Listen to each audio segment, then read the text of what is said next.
ay nagu soo celiyeen shahaadooyin ay siiyeen laba magaalo oo Somaliland ah maayiradooda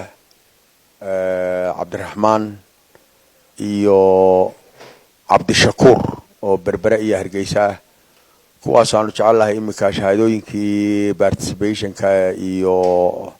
aragtidooda sidii ay u arkeen inay siiyaan shahaado sharaf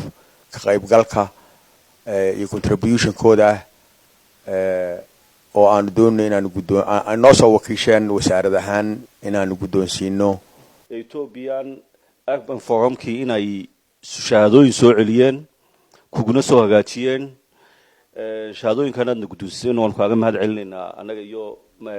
maayirka magaalo dhaqaaleedka ee Berbera mar labaad iyo mar saddexaad waxaan uga mahad celinaynaa wasiirka iyo qaabkii uu hogaamiyay Somaliland iyo sidoo uga dhex muuqday iyo sidoo uu muujiyay qarannimadeenaba ku soo sharfeen inuu gudoonsiiyo maayiradii ama degmooyinkii ka qayb galay hawsha lagu soo bandhigayay degmooyinkooda ku soo bandhigayeen 300 degmo ka koobnaa